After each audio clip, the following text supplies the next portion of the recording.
आज आपण medical admission process करता कुठले कुठले डॉक्युमेंट रिक्वायर्ड असतात, जेणेकरून ऍडमिशन प्रोसेस सुरू झाल्यानंतर कुठलाही डॉक्युमेंट आपल्याकडे कमी नसावा, त्याकरिता विद्यार्थ्यांच्या पालकांनी आजच आपले डॉक्युमेंट तयार आहेत की नाही एक वेळा चेक करून घेण्याचे करावे.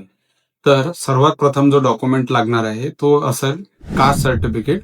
जे विद्यार्थी कास्ट कॅटेगरीमधून बिलॉंग करतात त्यांना कास्ट सर्टिफिकेट असणे गरजेचे असणार आहे. आणि दुसऱ्या नंबरचा जो डॉक्युमेंट आहे कास्ट व्हॅलिडिटी सर्टिफिकेट.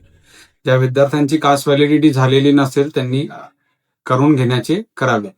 त्यानंतर नॉन क्रिमिलियर प्रमाणपत्र.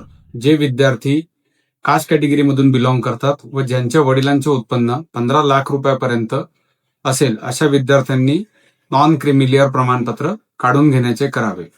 त्यानंतर महाराष्ट्राचे रहिवासी असल्या कारणामुळे आपल्याला डोमेसाईल सर्टिफिकेट असणे आवश्यक असणार आहे. त्यानंतर इन्कम सर्टिफिकेट सुद्धा आपल्याकडे असणे गरजेचे आहे. आणि जे विद्यार्थी ऑल इंडिया कोट्यामधून भाग घेऊ इच्छित आहेत अशा विद्यार्थ्यांनी सेंट्रल गव्हर्नमेंट कास्ट सर्टिफिकेट पण काढून घेण्याचे करावे. जे विद्यार्थी हिल एरियामधून बिलॉंग करतात त्या विद्यार्थ्यांनी हिल एरियाचे प्रमाणपत्र तसेच त्यांचे डोमेसाईल व त्यांच्या वडिलांचे डोमेसाईल सुद्धा असणे आवश्यक आहे. त्यानंतर जो महत्वाचा डॉक्युमेंट असणार आहे, जे विद्यार्थी ईडब्ल्यूएस कॅटेगरीमधून बिलॉंग करतात ज्यांच्या वडिलांचं उत्पन्न 8 लाख रुपयापेक्षा कमी आहे अशा विद्यार्थ्यांनी ईडब्ल्यूएस प्रमाणपत्र काढून घेण्याचे करावे. त्यांना सुद्धा महाराष्ट्रात राजर्षी छत्रपती शाहू महाराज स्कॉलरशिप देण्यात येते. त्यानंतर आपले शैक्षणिक डॉक्युमेंट 10वीची मार्कशीट, 10वीचे बोर्ड सर्टिफिकेट आणि 12वीची मार्कशीट. जे विद्यार्थी एम्स मध्ये ज्यांचा नंबर लागतो त्यांना 12वीचे बोर्ड सुद्धा कंपल्सरी असते.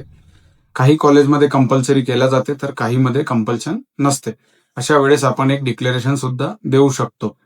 त्यानंतर विद्यार्थ्यांचे आधार कार्ड. जे विद्यार्थी रिपीट करत असतील अशा विद्यार्थ्यांना 100 रुपयाच्या बॉन्ड पेपरवरती गॅप सर्टिफिकेट असणे आवश्यक आहे. त्यानंतर ज्या विद्यार्थ्यांना आउट ऑफ महाराष्ट्र ऍडमिशन घ्यायची असेल त्या विद्यार्थ्यांकडे मायग्रेशन सर्टिफिकेट असणे गरजेचे असणार आहे.